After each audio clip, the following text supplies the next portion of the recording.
Well, our family moved here to the neighbourhood of Castlegar, now within the limits of Castlegar, in April 1913. From there on, I was just about 7 at the time, and the area was just being logged then around the house that was built for us where we lived. And we lived there for about 7 years and had to move out because we couldn't pay the mortgage on the property that we had bought. It was 800 acres in the property, and we cleared a great deal of it for fruit farming, and that was what we came here for. But the mortgage came due before there was any money coming in from fruit. My dad preempted a piece of land right after the war up about a mile back off the highway, the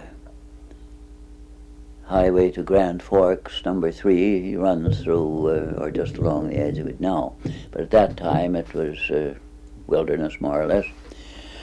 And we started in clearing land and stump farming, planting potatoes right in among the stumps. Well, I got quite a knowledge of woods, and from every aspect, from working in the woods, clearing, and burning, clearing land by burning and so on. I guess that's where I first learned the rudiments of fire.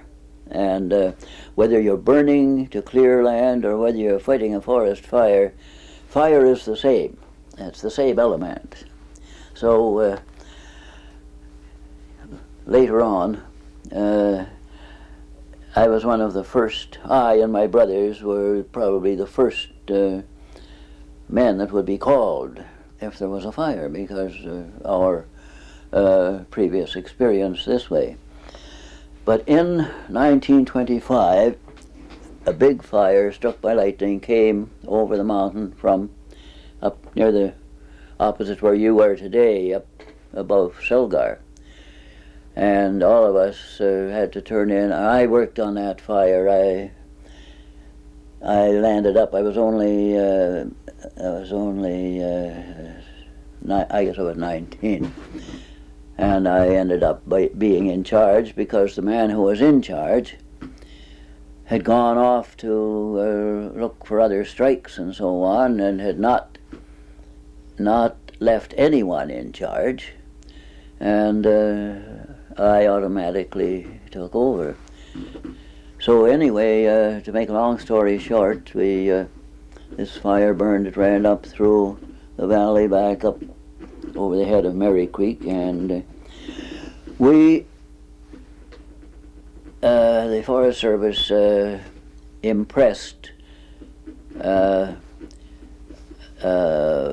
construction gang of the West Kootenay Power and Light Company. They were busy building power lines through, and there were about 30 men came up from there, and I found myself in charge, just automatically in charge of this crew of men. And the foreman said, who's in charge? And one of the men says, the kid here, I guess, he's in charge. And they left him, he left him with me.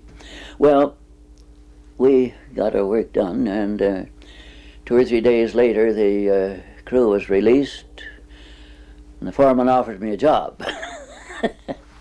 So I went to work for the West Kootenay Power and Light Company, and in 1925 that was, in the spring of 1927 I started as a lineman. I started climbing for them as a lineman.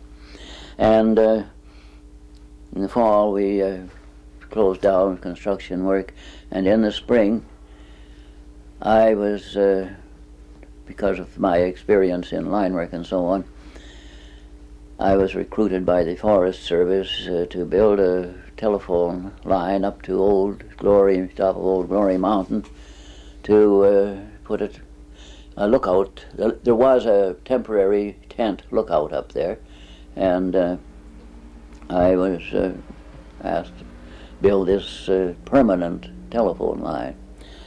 Well, it wasn't until 1929 actually that we got the material, and I built, there were about 6 miles of pole line where we set the poles, and it was on, that was on a level. Then we started up the mountain through heavy timber, and the last mile or so was through rock. So we had a pole line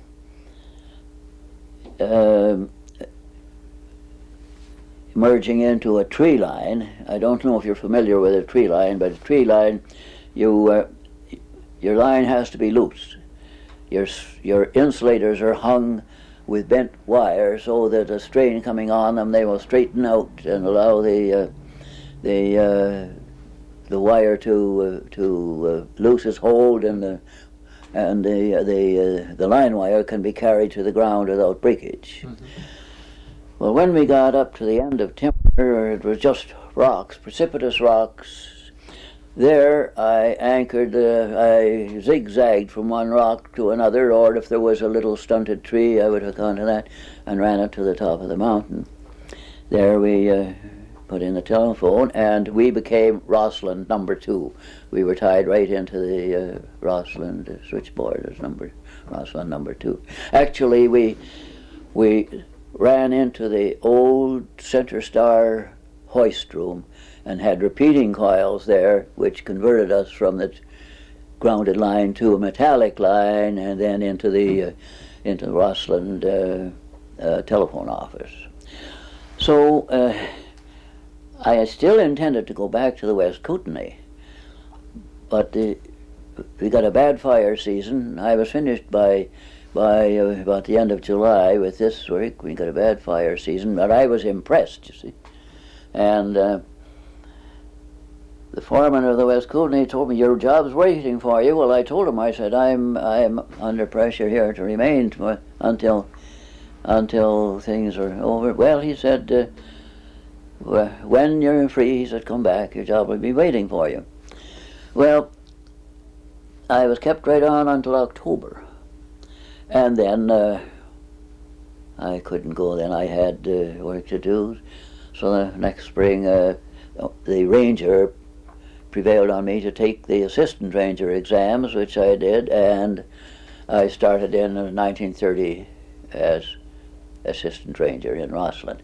Now, that's kind of long-winded, but that's how I never looked for a job in my life. Let's put it that way.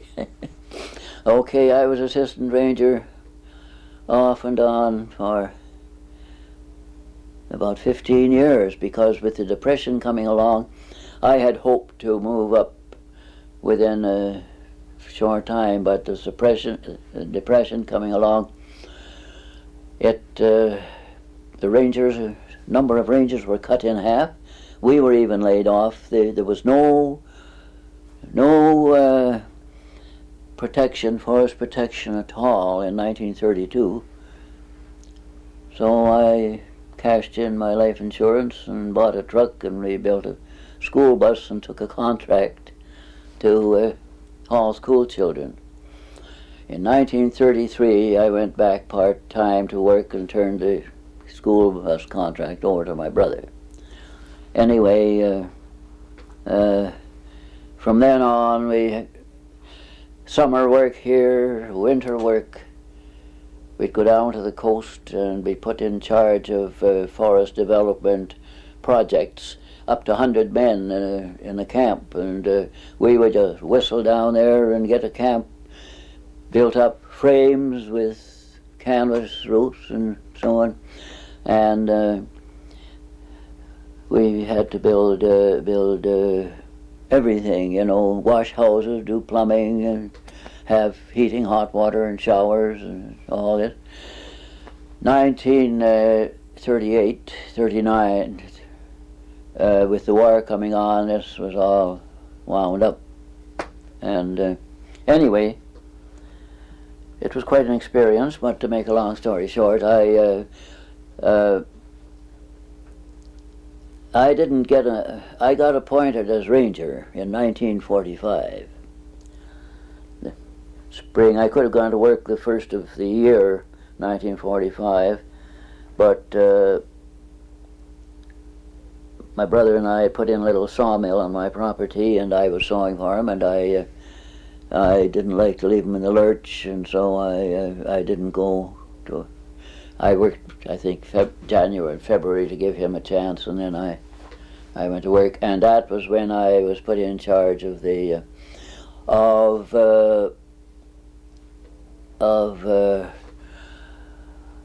organizing and creating a ranger district at Kettle Valley. You see, it had been an outpost.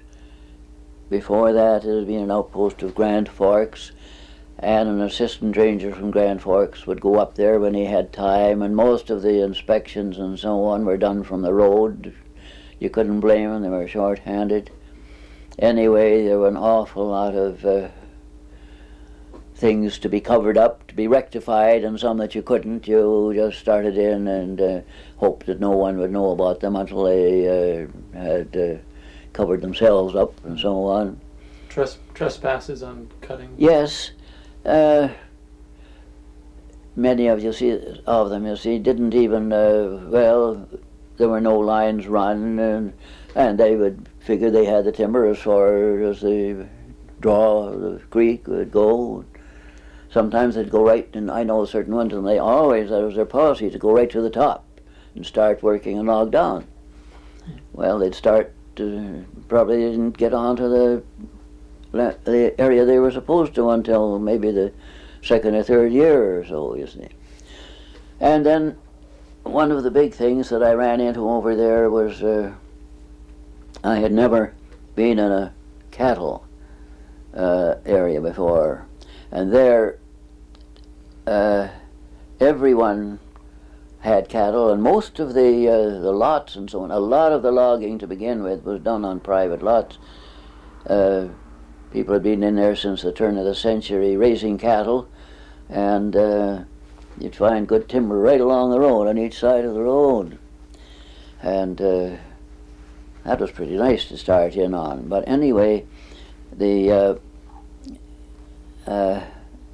great problem with the stock was that the range was overrun with wild horses. There'd been no control on them for years, and there was one person or a family, they were Americans actually, and they went in for rodeo stock, and so they had, that was the type of horses they had, and they just ran winter and summer on the range. Stallions among them, they bred any horses they liked, whether it was his or whether they belonged to someone else and were pedigreed. Anyway, that little war was building up, and they kept saying, oh, by the spring of 45, we'll have a man in here and he'll clear up all your troubles and so on. And this is what they'd been told for a long time. So anyway, what happened was that we for the first time they had a professional agrologist who had come from Victoria and was stationed in Nelson. They had one in Celia, one in Victoria, and we had somebody to consult with. Mm-hmm. Before there was just nobody knew anything, and so we were able to start, and we did a range closure that fall from November to May, let us say. It was illegal for any stock to be on the range, on the open range. They could be on private property. We couldn't stop that. Mm-hmm. But they could not be on open range. And after, say, the 15th of November, our roundup man was authorized to, we hired a roundup man, and he was authorized to round up any stock that was on the range. They could be redeemed by paying the roundup man $5 a horse. and if they weren't redeemed, or if he wanted to take them, and then it was up to the ranger, me, to list all the horses. If they were branded, their brands. If it wasn't, they weren't branded, I'd have to give a description of them, weight, color, marks, etc., and height, and give the roundup man a clearance on them, and then these were shipped out for fox meat or pet meat, whatever. But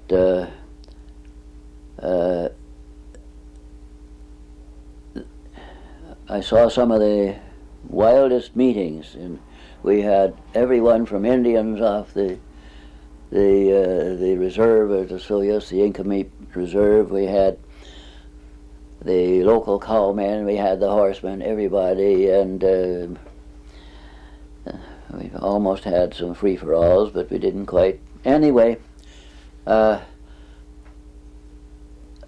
this American with the rodeo horses asked permission to do his own rounding up, and we would round up all the rest. And he, the figures we got from him was around 900 horses that he alone took off the range, and I suppose we had several hundred more by with our roundup men. So that was my first experience over there, other than having the first summer was the worst fire summer that there'd been for years. But there was one other thing that started, and one reason that they opened it when they did too. There was right after the war, there was a great demand for pit props in England. And this had never been, the Canadian stock had never been tapped. And we had every farmer, every landholder and so on. After me, I had a little item in that account there about it. To get small timber sails for pit props, they would be cut 8 feet long, and we measured them by the cord, actually, and a certain diameter. It was lodgepole pine, you see, and there was lots of it over there. And this stuff was shipped out at so much a cord to Britain for the mines, because they were trying to rebuild, and it was quite an industry, aside from the 30-odd mills that I had in the district, sawmills as well. Now, that was a start over there. I enjoyed working over there very, very much. In 1949, because my children were getting ready for high school, I was offered to transfer to Rossland in the fall. I took over Rossland as well as the cattle in the fall of '49, but it was officially, it would be April 1950 that I was made ranger there. Well, I could see immediately, as soon as we got there, that Rossland was not suitable. It's close to the border. Everything, all our district was to the north. Most of the timber to the north. And you're right up on a hill. You had to use chains all the time up there, take them off when you got down below. I liked Rossland, I'm not knocking it, but anyway, I knew of some property out here, and I took it up with the authorities, and in 1951 we bought that property and built the first ranger station here. Why would they have put it at Rossland originally? Because there was a courthouse there, and they saved the member didn't like to see the courthouse half empty, and there was plenty of room in there, and it cost us no rent. Prior to that, we were renting a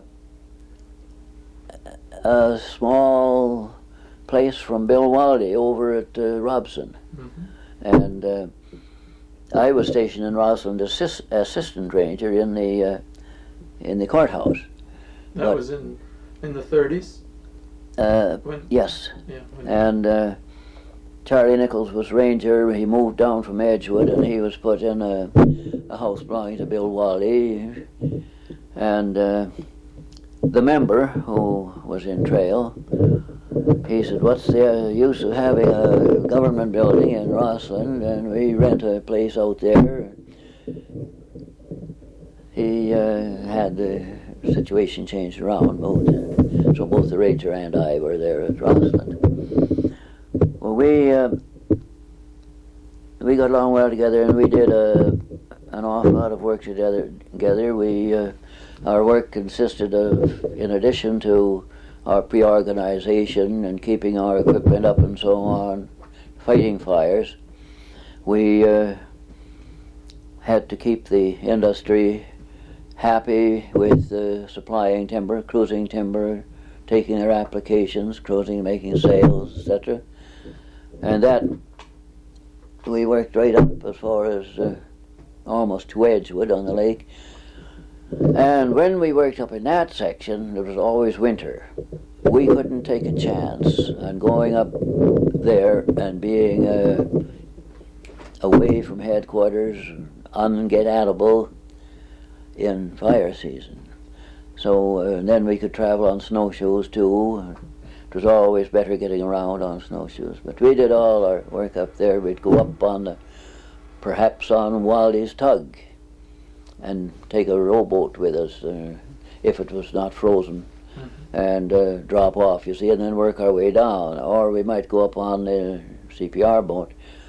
But in the winter, right in the winter, we usually went up on the CPR tug on the barge, and then they'd put us off, and then we'd make a fire or something and signal them, you see, and when they came down, when we were ready.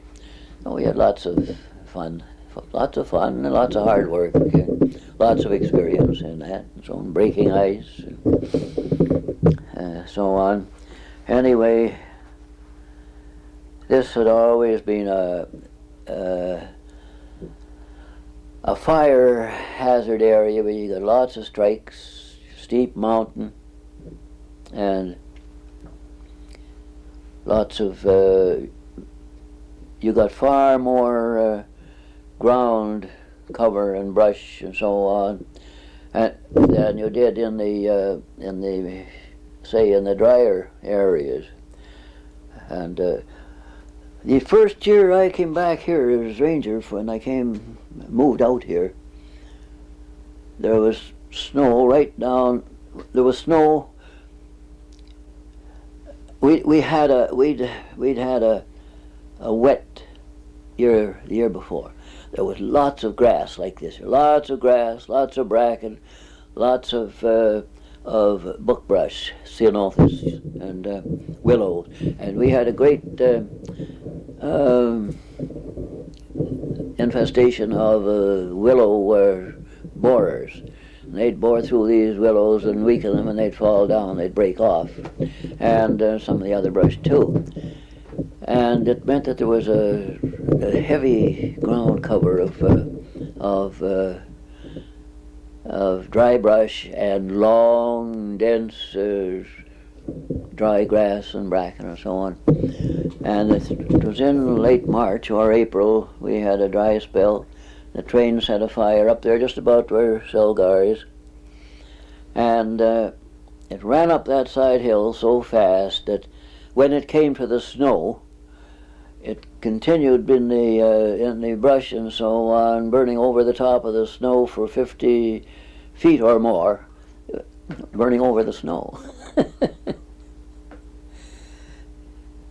Yeah, I never had quite that experience before or since, but that time it did.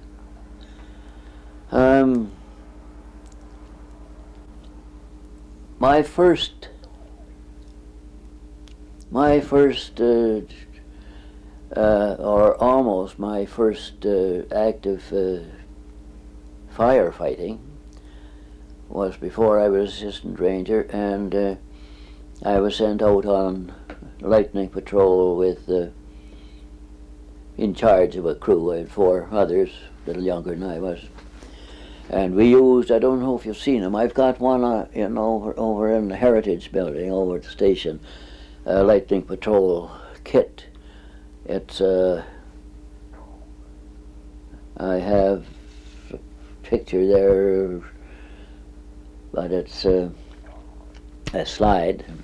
Anyway, there was on a pack board with a single blanket, a light ground sheet, and a little one-man kit, and 3 days dry hard rations, iron rations we used to call them. On that was mounted a single bit axe with an eye on the butt side of the axe that a shovel blade could be inserted in, and a wing nut.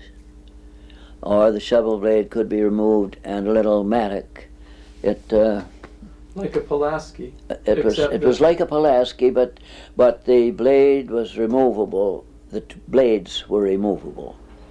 And those first ones that we had anyway were manufactured in the old Nelson Ironworks in Nelson.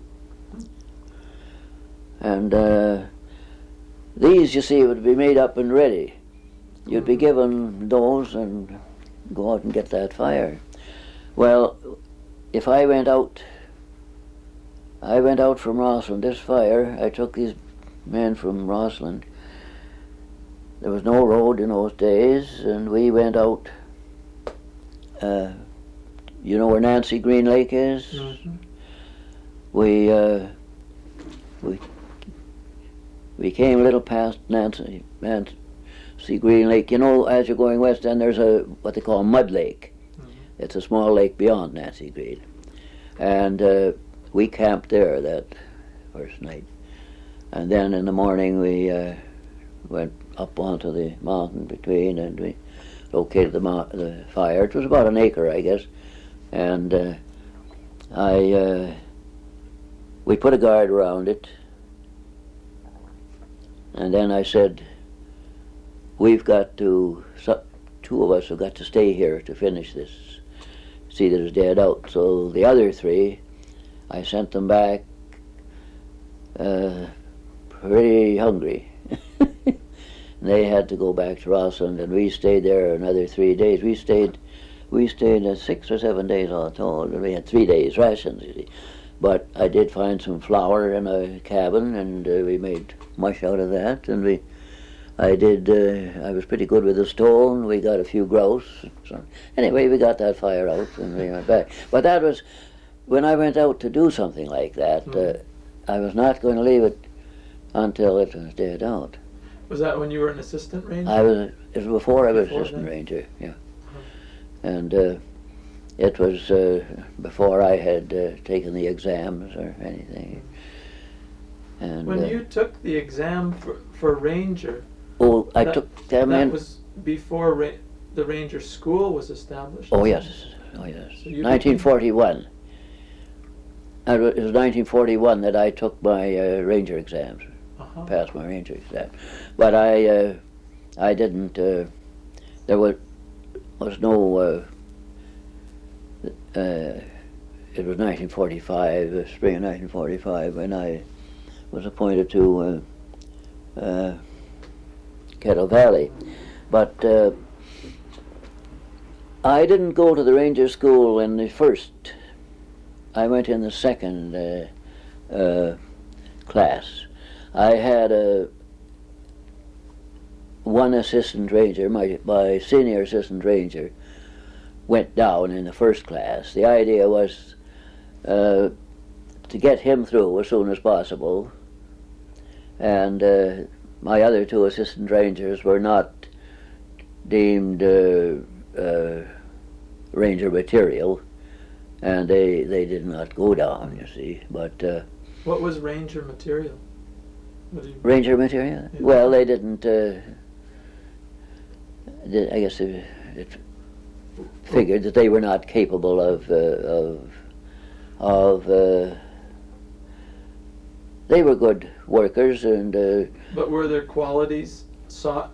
Oh yes. What were the qualities that one sought in a ranger? Well, you had to be. That's rather hard to say, but now these men are put through the college, Selkirk and others, and given about the same training that we got down there. Now, the way it was put to us, the assistant rangers were sent down primarily to make ranger material out of them. When after the assistant rangers were sent down, it was only fair that the rangers be sent down to so that they would be given any. They would at least have had the same training that the assistant rangers had had, so the assistant rangers couldn't crow over them and so on. But now I didn't. There were some of the rangers that had had some university training, and I didn't. But I had a lot of practical, and in the practical, I could show the instructors quite a little bit. Pumps, and cars, building telephone lines, trails, all this practical work. And now,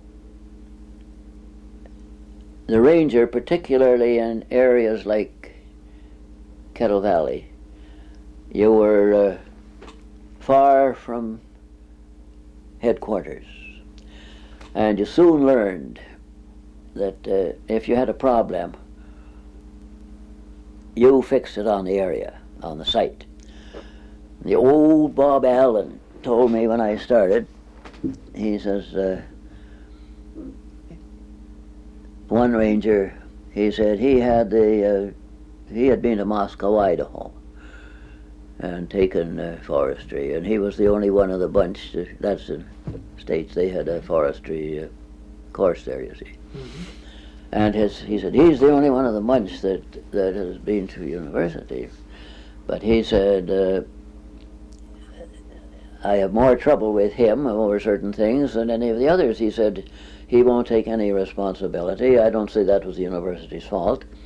And he said, I told him, damn it all, George, if you're not man enough to work out your own problems on the job, he says, well, don't come in here to me with them. So I said, I guess that's the way he wants it. And you didn't see supervisors very often and so on. Therefore, I made that decision pretty early.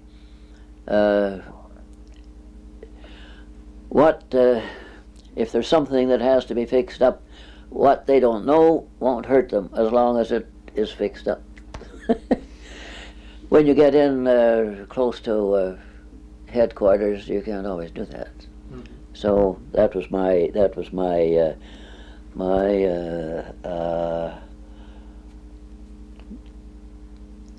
what would you say, my motto. How long did you stay at Castlegar? 5 years, same as I stayed over there. And then I answered a letter that was sent out, you see, for calling for applications for inspector of scalers.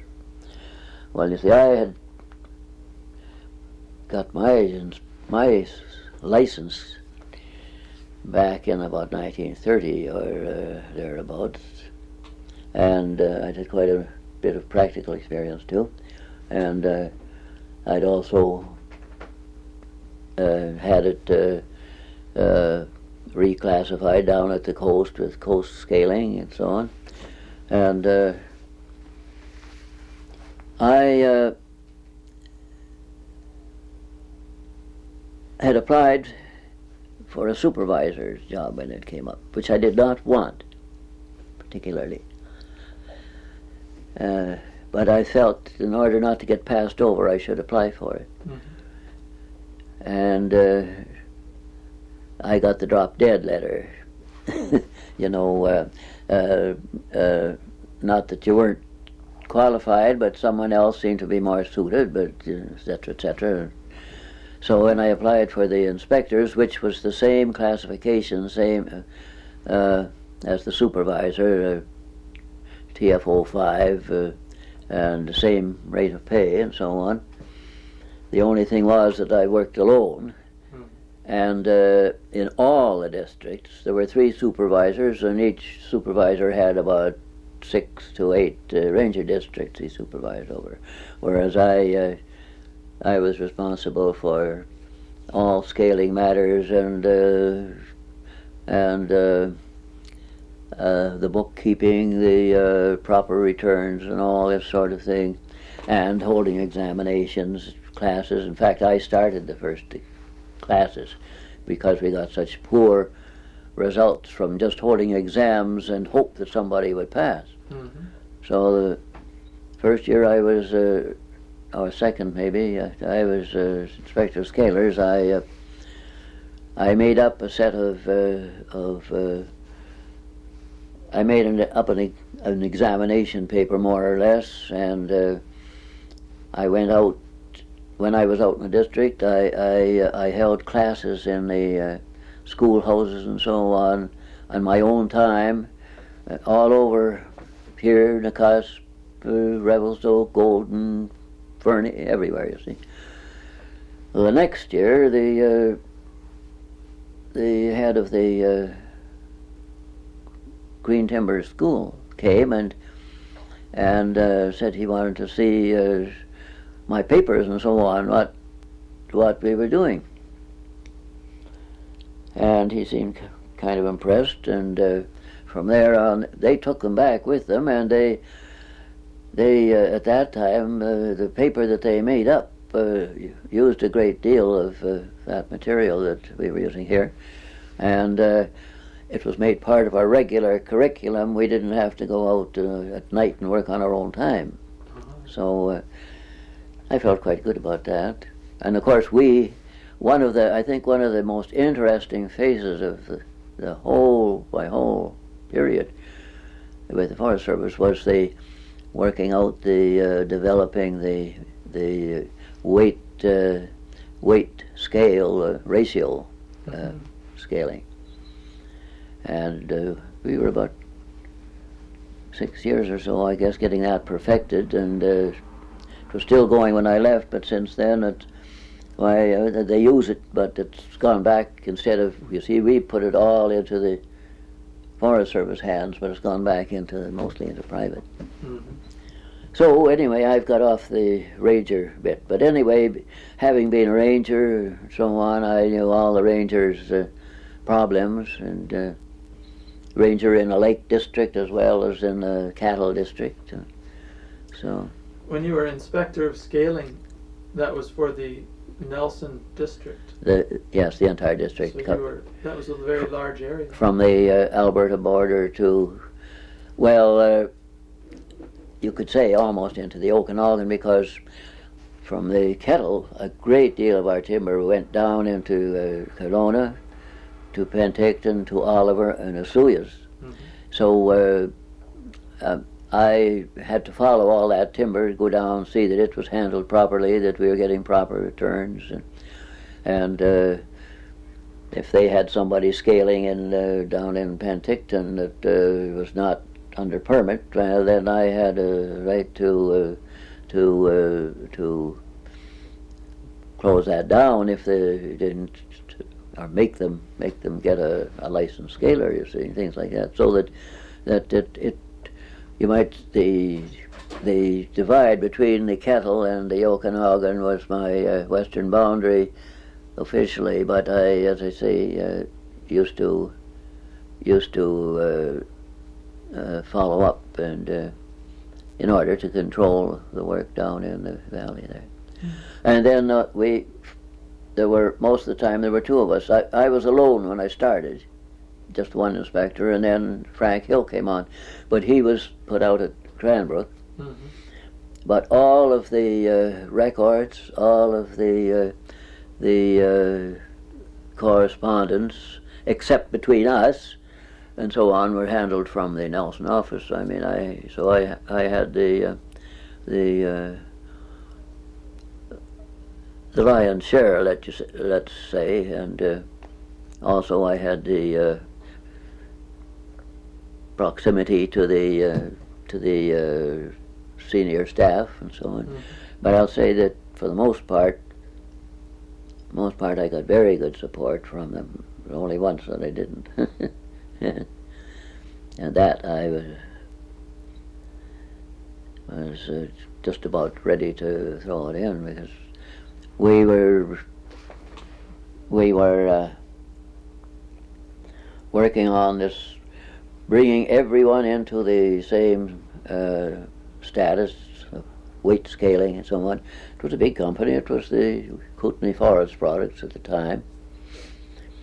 And I'd had trouble there before because there was the district forester that we had at that time. He's retired now and so on.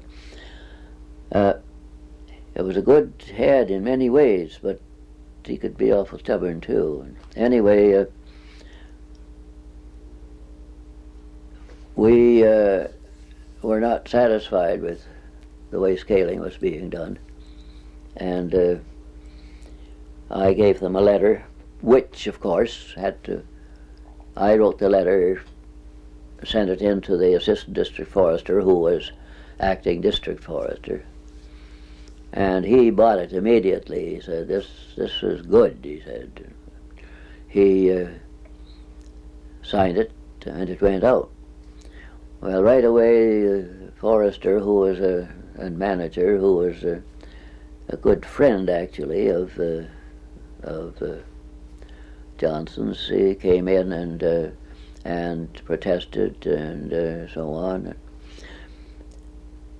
Okay, the district forester sent out or phoned the office, and he said do nothing about that letter till I get back. You see, it's is this on particularly? I don't know. It's on now, yes. Yeah. I don't know if I mentioned any names, but anyway, when he came back, anyway, we were called into the office, and instead of what got me was, instead of going to the company and saying, can you prove to me why you should be accepted, he asked me if I could prove why they had to do this. He put the onus all on me, you see. And I told him anyway, I had my immediate forester was over there. The management forester was there, and the assistant district forester was there, who had all supported me before, but they didn't say anything, and I was left just holding the bag. So anyway, as we went out, I was on the mat. I figured that the least he could have done in that case was ask the company to prove why they should be accepted from the arrangements made with all the other operators. Instead, he asked me to prove why I couldn't accept what they were doing. So anyway, the management forester, I was going out, he says, don't do anything foolish, he says. I know exactly how you feel, he says, but he said, if you're thinking of quitting, he says, forget it, he said. Month's time, he said, you'll never know the difference. Anyway, I didn't, but it was the only time that I felt I was not supported. What was it at issue? This was going to weigh scales? Well, and watering before scaling. You see, I know they do that at the coast, but here we absolutely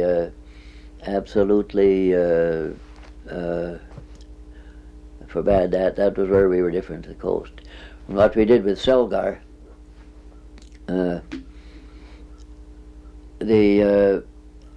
they weighed them themselves before they were put into the water.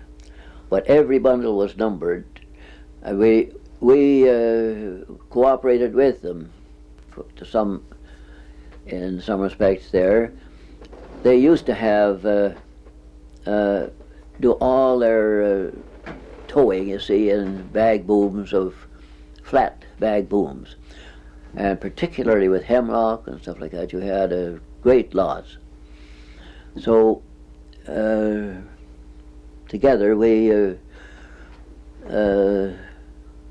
worked this out. They agreed to bundle everything, and with usually mixed species, so that you had one supporting the other. Oh, I spent a lot of time up the lake, you know, in things like that. And then the loads were weighed. Our men did the weighing, you see. Mm-hmm. The loads were the loads were weighed. They scaled them, but we didn't accept that scale. They were weighed, numbered, and towed down, and by a system of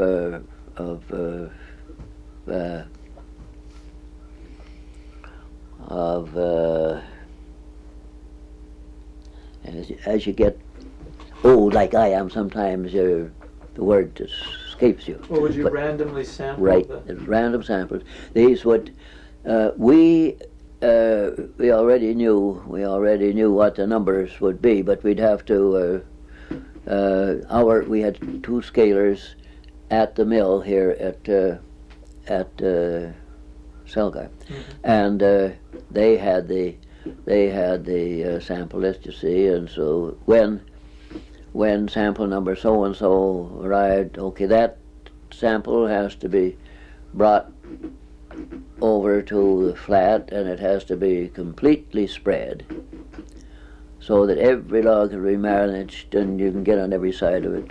Every log could be measured, and then our scalers would scale that, and it would have to it could not be removed until the next sample load was scaled and marked in the book and so on. We could go in then, you see, and identify every log against the scale in the book, mm-hmm. and check that. So that was the way we worked it, you see. Well, this gave us 100% checkability, and we controlled the whole thing. And they could see what we were doing. And this was more or less the same as we did with all the mills, you see, particularly water mills, others. But the main reason for scaling before watering, except where they're bundled and accounted for, even if is the possibility, and not only the possibility, but the quite a high risk of loss. But what do you mean by watering? When you say they were watering?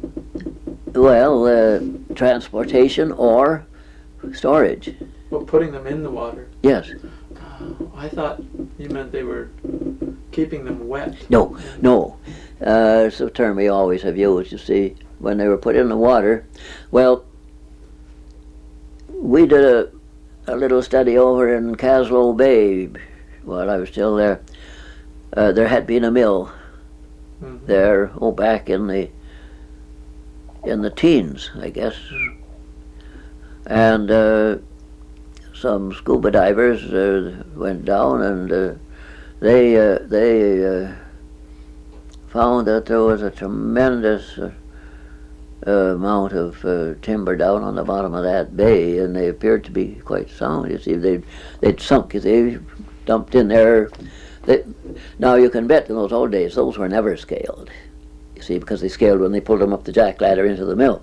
Uh-huh.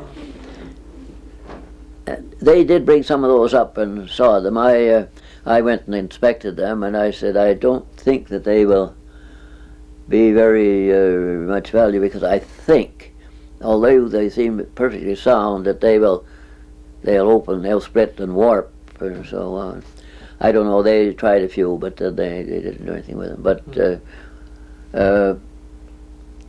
anywhere where there's been a mill where logs are watered and then taken up the jack ladder, you'll find a heck of a lot of sinkers on the bottom. Hmm. This was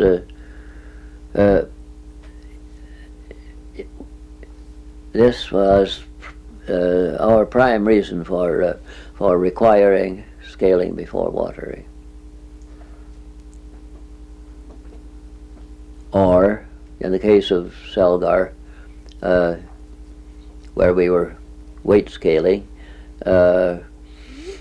recording all the bundles and securely bundling so there could be no wastage.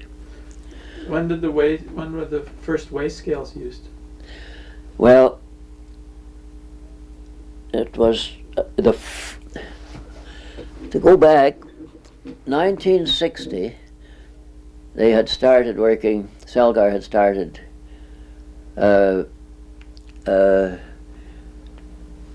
bringing out small timber, and much of it there was very defective timber, and very small, tops and all this, and they just couldn't begin to legally scale that material without an army of men, because it would be so slow. Mm-hmm. And it would just a load of maybe 150 pieces of small stuff on it, and the way we wanted it for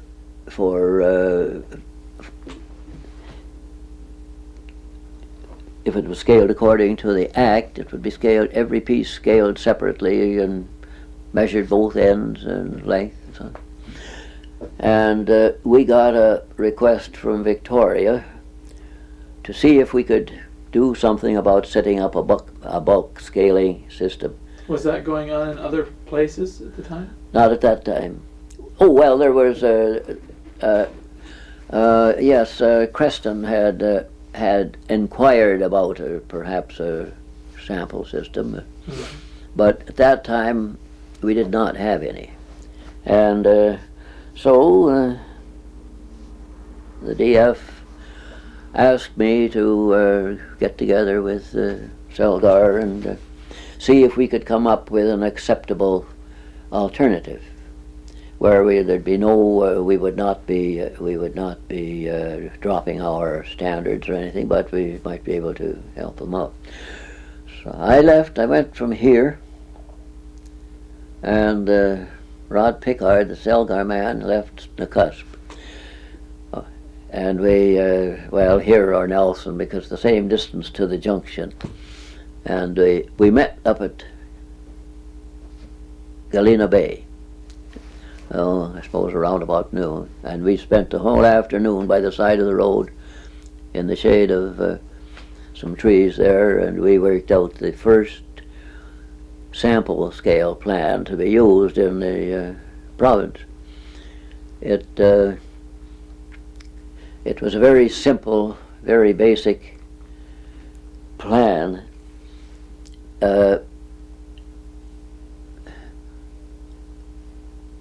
All loads would be numbered, kept track of, bundled, and they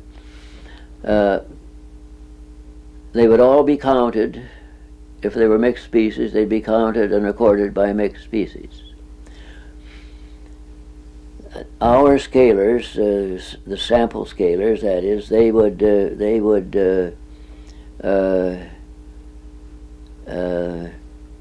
scale every piece in the sample, and we would work out a ratio, a piece volume ratio for every species, and the frequency of that species, of course, would control the accuracy of it. So we, in giving them permission, we stated that was an interim method only, pending the further investigation and coming up with something better. So then Victoria got into it.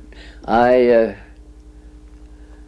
was off for several months as I had a couple of operations, and after we had done this, and I didn't come back for some time, and by the time that I came back to work, Carl Heisted had been put in charge of scaling at Victoria, and he came over here and was very interested in it. And we continued on and developed the weight scale ratio system, where all loads were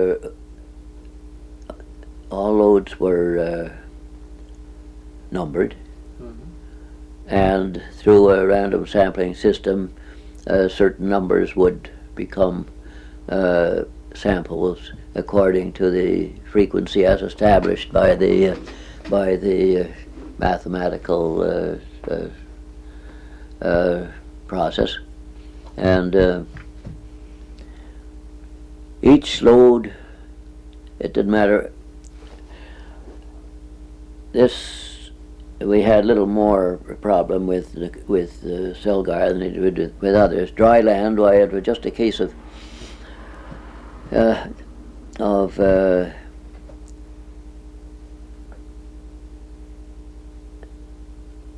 each load being bundled and numbered. It had to have when that load, the way they did it, up in the bush, we'll say the load was put on the truck. Now, of course, before this was done, there had to be an analysis,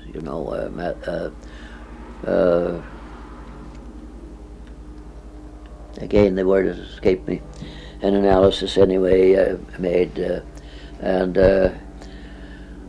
through this analysis, we worked out the frequency of the sample, the necessary frequency of the sample, and all this sort of thing. And it was all done, the law of probabilities, and it was very, very mathematically very correct. Okay, the load would come in. First of all, the company would have to agree to go to weight scaling, and we put a lot of pressure on them, and most of them did. Mm-hmm. Then they had to, according to our specifications, they had to put the scale in, and then we would have, usually, if there's a minimum, on a small operation, be one man, but mostly two, and sometimes 3 or 4, and when the load came in, it would pull up onto the scale. Our scaler would go out and number that load, and check it for marks and all, as you see, and weigh it, and then it would be dumped, and the empty truck come back, and the tare weighed. That gave us our net weight. Mm-hmm. Then, when a sample bundle came up, after numbering it, he would put a sample tag on it, weighing it. This had to be taken out into the... Is there somebody at the door there? Excuse me. We had just got to the stage where the sample load had been taken out and set aside. That load had to be completely spread so that every end and each log could be examined independently, and our men were instructed to make as intensive and accurate a scale as possible. Again, even though it was our men, that load would have to stay there until another load was spread and scaled. Then that one could be removed. So did that mean they had to have loaders at each scale? No, usually it would be close to the scale, you see. But no, there'd be a scaling ground, you see. But I mean, they couldn't pick that load up, even if they wanted to. We wouldn't allow them to pick that load up as soon as it was scaled, unless there was another one that was already scaled, or until another one was scaled and recorded, so that there was always one that if I or someone else went in there, I could make a check scale unannounced, and I've got the figures in the book, everything I could. And if there was some log I didn't agree with, I could discuss it with him and this sort of thing. But we had absolutely full checkability, you see, this way, and so we were very proud of our scale. We had a completely accurate scale. Anyway, the whole the interior here pretty well gradually accepted, and by the time it was about 71 that I retired, and I had felt that the last 5-6 years that I had put in on that, the developing, and improving and so on of the weight scale system was I think about the most interesting. I found it the most interesting in my work. It was made necessary by the smaller size and yes. And the greater volumes. I'll tell you, at Evans Brothers at Golden, they were working with several scalers, and in order to give an anywhere near accurate scale, they had to have several scalers. They always figured, well, we started with one, why should we have to have more? But when they were logging the Mica Creek pondage, they were bringing in as much as 125 loads a day, and scaled the way we wanted them, every log scaled separately. It would have taken at least 10 scalers if every load was spread, and they wouldn't have room. They couldn't possibly do that. But with our 2 scalers, we were able to get an absolute, a much more accurate and more consistent scale than we would have with 10 men piece scaling. And this is the basis on which the company's paid, so it must have been in the company paid on it, the men, the contractors were paid on it, everybody. The only place that it may have worked a hardship sometimes, or perhaps it might have been to an advantage. There was one place in particular over in the Cranbrook area where there was a new area they started in, and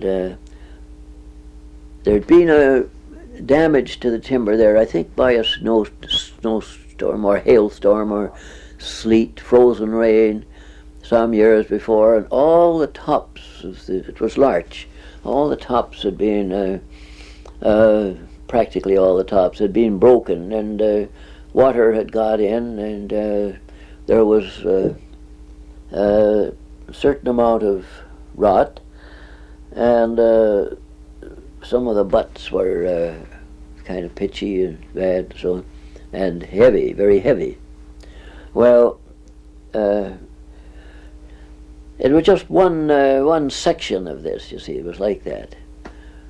Well, one trucker, he just happened to get in there, and the first month that he worked, all of the stuff that he hauled, I guess, was this exceptionally heavy and rather defective stuff. Well, he got a poor return on that, and he quit. But if he had stayed, like most of them did who are used to it, who knew it, take the good with the bad, it averages out, you see. Someone else might have started in on the good side and just got cream right at the start. But that you couldn't help it. But if you stayed with it, you were going to average out. But they knew that they were getting whatever they got. They knew where they were. Most of them, maybe this one didn't, but most of them, they knew that they were getting an honest scale. There was no skullduggery or anything, and because it was, we had so many ramifications to keep it honest. Mm-hmm. Anyway, this wasn't, that part of it was not ranger, but still we were dealing with rangers all the time. The rangers, they were very pleased with it. They liked it.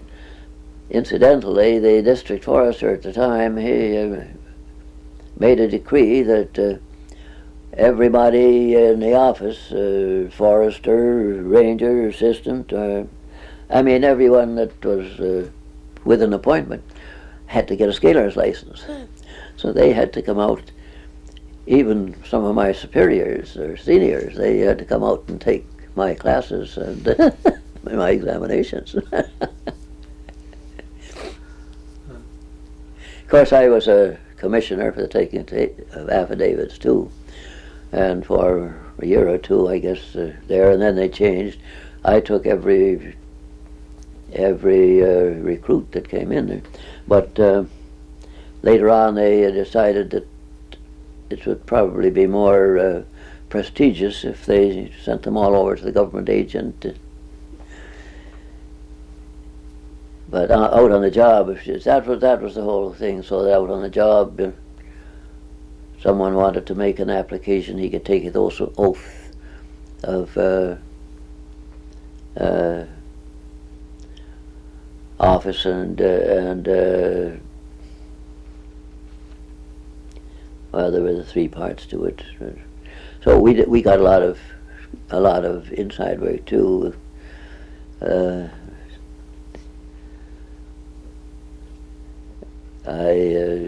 Forest Service bought a park from a piece of land, or acquired a piece of land for a park, and I did looked after the transfer and this sort of thing, and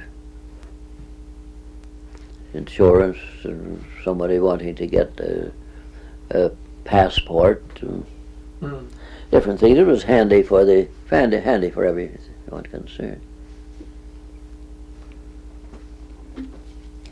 There are all kinds of interesting stories.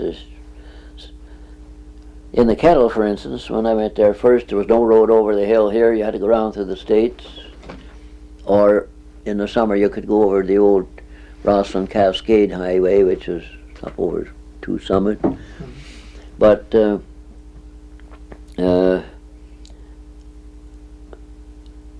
over there, everyone was involved with the ranger, with the Forest Service. Even if it was only to get a fire permit. But everyone there had some cattle, everyone had some land, and some timber. And the ranger was quite a big toad in a little puddle over there, you see. In Trail, Rossland, there, almost everybody worked for Cominco. A lot of them now they're all more environmentally conscious and so on. But that time, any service like the Forest Service or government service was just it was something foreign, and you didn't meet the people. I'm interested in getting back to talking about the life of the rangers and how their work developed. There was a commission, the Sloan Commission, the first Sloan Commission. Yep. Which you would remember because it would have come right at the time you were. Well, 1946 was the Sloan Commission, and it was the first time, I think, that the public, the government, everybody got a little bit of an idea that the timber was something to be more than just a drug on the market. Get rid of it, cut it as fast as you could, and so on. And a great deal more money was made. For instance, as you probably know, up until 1914, the only way timber was disposed of was through the old timber licenses or sale of land and this sort of thing, and there were royalties or none. And it was 1912 they held the first commission, forestry commission, and out of that commission the forest branch of the Department of Lands was created in 1914, and that was when up till then they had some fire wardens, and that's what they were called. In the summer they appointed, I can remember a fellow was here, he used to ride a horse, and he was a fire warden. But Jack Price was the first ranger that I knew, and that was, I used to walk up and down to school. That was in 1914, and you see this tall man with his snowshoes over his back and walking along the highway. Later on, he drove a little Model T Ford pickup, and his knees up above his head and sitting down on the canopy and this sort of thing. And then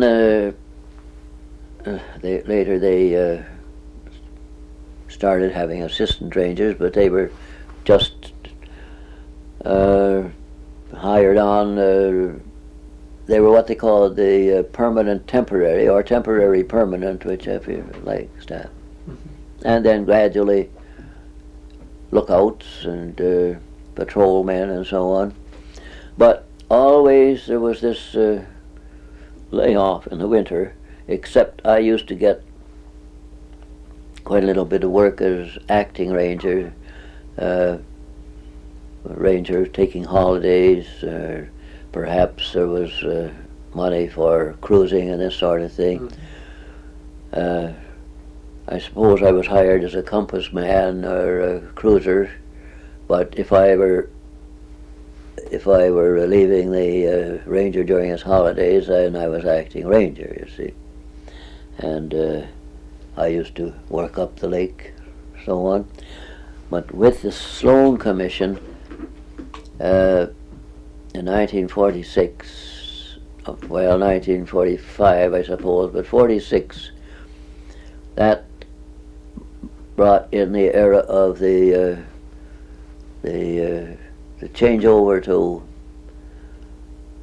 full-time assistant ranger, permanent assistant rangers, and what had been the senior temporary staff, mm-hmm. and the era of the first tree farm licenses and so on. And they, of course, I think the idea was good. I didn't agree with all of it. They felt that to deal with a small operator, you had nothing. He didn't have much of an didn't have much of an investment. You couldn't hold him responsible, and it was a case of cut out and get out, and not completing his contracts and things like this. But I never agreed with that. I felt that we had just as good a hold on them, and very often we were able to make them complete their contracts, carry out their obligations better than we could the big companies. The big companies could usually do as they wanted anyway. But anyway, that was when the tree farm licenses started, and then there were variations of that over there every year almost for the next while. To me, the operators wouldn't agree, but I felt that for instance, okay, you got a mill, it's got a quota, and they have equipment that can handle that quota and so on. Okay, the next thing they were promised, if you start using that small timber, your tops, smaller tops and small residual timber and so on, clearing that out, we will add that to your quota. But you've got to put in the equipment to the manufacturing equipment to deal with it. They do that. Okay, they've got new equipment now and so on, and much of it was very good equipment, and could probably probably the capacity was much more than they were getting. So, but now they've got to have this additional quota on instead of it being given to them first as a sort of a bonus. Now it's got to be a regular thing, and their quota and their production ability, they just seesaw backwards and forwards, always getting bigger and bigger. And when these tree farm licenses and so on were first established, the idea was for perpetual cutting. But it wasn't long before they had to go and shorten the growing time and everything else in order to keep up with the cut, which of course is impossible. But anyway, that's my belief there. It has far the harvesting has far outstripped what it should have, what's possible to reproduce. When did that change come about? Not in the 30s or the 20s? No, but in 1946, when it first started, after the Sloan Commission, when the tree farms were tree farm licenses, they were not issued before that. You see, and even to begin with, I thought they were very well thought out. You couldn't get a tree farm license unless you had a sizable piece of private property to start with. Like Waldy's here, you see, they had a lot of old timber licenses way up the lake. I think it had to be up to 10% or something like that of the cut. And you had to throw that in, and it would be subject to all the regulations of the Crown part, except that it would be scaled separately, and you would pay only the royalties on that. Is the reason that the mill, this Castlegar, bought out Waldy's was to get these timber licenses? Well, actually, Waldy got the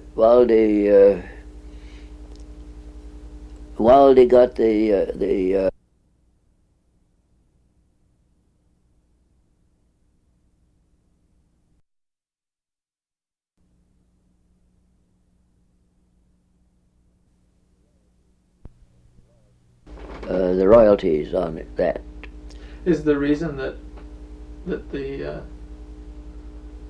mill, this Castlegar, bought out Waldy's to get these timber licenses? Well, actually, Waldy got the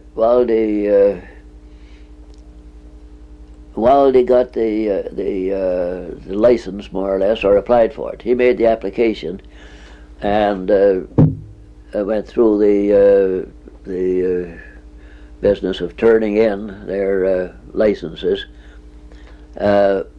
to be included in the whole license, you see. But this made the whole operation a much more valuable. They were able to make a much better deal with Castlegar than they would have been if Castlegar had just come in and bought an old sawmill and their licenses. Mm. So it was really they used brains there. And then, of course, Bill stayed on as mill manager for a while, and Bob stayed on as sales manager, and Fred Waldy, Bill's son, was their senior forester for years. Mm-hmm. So they did all right. But anyway, this was fine, and the idea was, of course, that they had to take a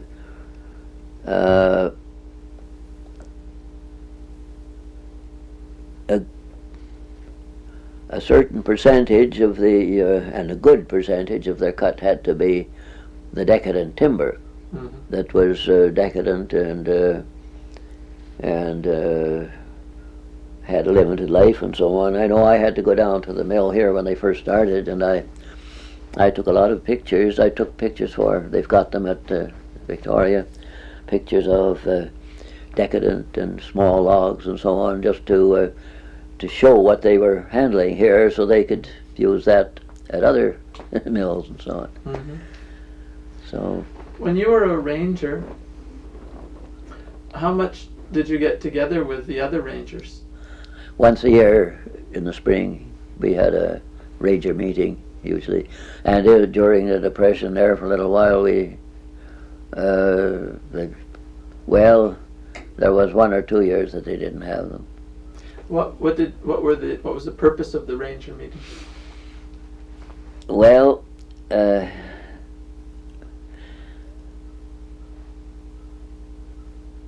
lot of people ask that question, really, and we often there was a mixed feeling. Some felt that it had benefit. I think it had benefit. I think that it, aside from the rangers were supposed to, assistant, anybody was supposed to give their thought, and bring up matters. Very often there were resolutions passed on the strength of recommendations made at those, or statements made at those meetings. And we usually used to have some of the forest protection personnel from across the line. They used to come in and sit in, and we often used to. I remember I was told to test out. We had just got some new pumps. They're English pumps. The Coventry pump. They were a centrifugal pump. Had to be primed, and they were much heavier. Anyway, we had the Americans looking on and so on, and I was asked to get this pump going and produce water. And I remember the supervisor, he says to me, you better make it good, he says. Fortunately, I had tried one out. But anyway, we did that sort of thing. And did it start? It started.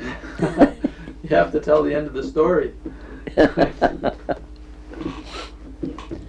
I felt they were too heavy. I preferred the Avon Road and Johnson and so on. What were the kinds of issues that mattered to the forest rangers that were discussed at those meetings? Well,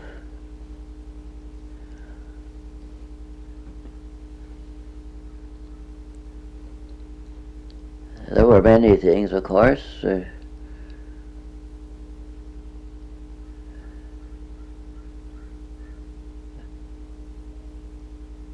Involving, one of the things, of course, was involving more help, more assistance, and giving his assistant ranger full-time work, so that he had a known and dependable helper, instead of having to hire somebody for special jobs during the winter and this sort of thing. And then there were methods and policies that were felt to be out of date, could be improved, and if anyone had a new method of doing something, why, he was asked to demonstrate it, and very often something would come out of it, or maybe a new system established.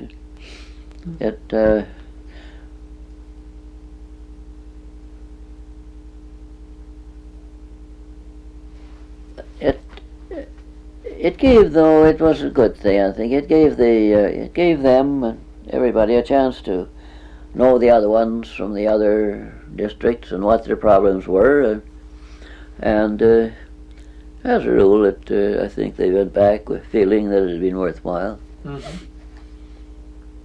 And I remember first year I was assistant ranger. We went out to do a test out on the ground, a ground test, and an area, perhaps 2-3 acres or something like this, had been blazed. There'd been a closed survey around it, using a staff compass and chain, Abney level, I guess, and an odd shape made out of it, and we had to start in and pace, use a box compass and pace, and that was a fire, you see. So we had to make a map of that fire and estimate the acreage. So when we finished, we were working out our notes by Latin depth table, and there was a certain ranger. I was assistant ranger. What did you get for so and so? I told him. He had worked. I don't know if you're familiar with the way that the surveyor's compass, the compass we used, is worked, but it's set for the magnetic declination, and then the center line of it will point to when the needle is on that declination. You see, your center line is pointed cardinal north. Mm-hmm. Due north, we'll say 5 chains maybe. And then you swing west. As you turn your compass west, your indicator stays here, you see. So instead of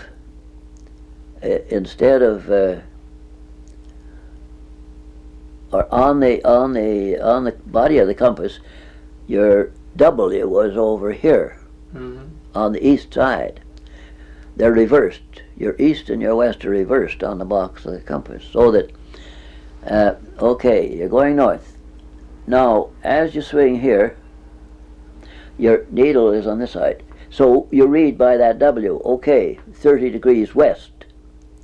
It's actually the compass is pointing 30 degrees west, but the needle is reading over 30 degrees. Your needle is over 30 degrees to the east, you see, but it is written west for reading. Mm-hmm. It's just backwards, mm-hmm. And it made sense to us, and we knew it, you see. But what happened here was this ranger, he had, okay, we'll say north, west, north and west and so on, and he comes out, and when he got there, all the rest of it, he put it down backwards. So he had, we'll say, got halfway round, and the rest of it, when he got his map done, he come back out here to a mid-figure S, you see. And he checked with me, and oh, hell, he says, I just put those all in backwards. He hadn't been ranger very long, but he should have known. Anyway, I thought as it happened that I had the closest closure, and the district forester said, well, he says, well, it seems we got to give the assistant ranger, he says, the credit for having the closest closure, he says, but then we got to give the ranger the credit for teaching them how. Which I did not argue with at all. But anyway, that was just one little job we did. Another was they dumped a pile of sawdust, a bag of sawdust out in the bush, and gave us coordinates, you see. And we had about a half or quarter mile. We had to try to find that fire, that spot fire, you see. I don't think many people were that close, but I've done some awfully close work just by pacing and compass work. When you went to work fighting fires before you became an assistant ranger, were there any aircraft used at all? Oh, no.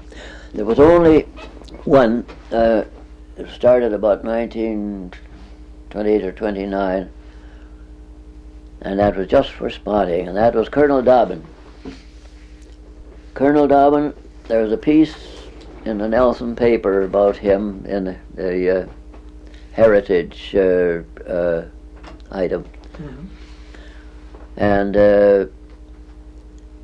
he worked out of Nelson with a float plane. Well, they used to fly out after storms, lightning storms, and they used to fly high. I can remember both when I was assistant ranger and the year I built the lookout, put the telephone line up and built the lookout and so on. I was just before I was assistant ranger, and I remember seeing him go over, and I didn't have very much to do with him because I was stationed up in Rossland. He was in Nelson, and any time we saw him, he was high in the sky. But they'd go out on a certain course depending on the storms and depending on the frequency of past strikes and the sort of thing, and they'd carry an observer. The observer was later a ranger, but at the time he was the supervisor's clerk in Nelson, and then there was another who was assistant ranger. He used to go out, but I often used to think, you know, if they'd had a problem and crashed, I don't know whether they had parachutes, and even if they had parachutes, you know, they could, there wasn't a network of logging roads that is now, and they could have had quite a time even if they had survived a crash through parachuting. The man's name was Colonel Dobbin? Yes, Ted Dobbin. And was he employed by the Forest Service? I'm not sure if he had a contract. I think he probably did have a contract to provide them with service. You see, I don't know just what the pay provisions, whether it was by flight or whether he was hired by the 2 months for the 2 months. Did he drop provisions and things like that as well? No, nothing like that. No, it was completely, exclusively observatory. But it was rather ironic. The Depression coming, 1932, Yeah, 1932. Well, that ended it. And I forget now where he went after that. He tied up with some other. I could look up. What I've told you so far was from my own observation, but from this piece I read, I think he tied up with some other, not here, but maybe towards the coast, other air company. But he faded out of the picture, and some years later, I happened to pick up a paper, and I saw where Colonel, or Captain, Colonel I think, maybe it was Captain, Ted Dobbin, and former flyer, and had worked, you see, for forestry and so on. And he was in Montreal, and he slipped on the ice and fell and hit his head on the sidewalk and killed himself. When did you see aircraft again for the Forest Service after that? Well, I don't think I saw had anything to do with aircraft again until I was a ranger over at Kettle Valley. And so it was after the war? Yes. The first thing, that was 1945, and the first thing when I got over there, they sent over, I have a picture of it. It's it was an old Junkers fuselage and so on. It just appeared to be built out of corrugated iron, galvanized. Big long thing with a rotary motor.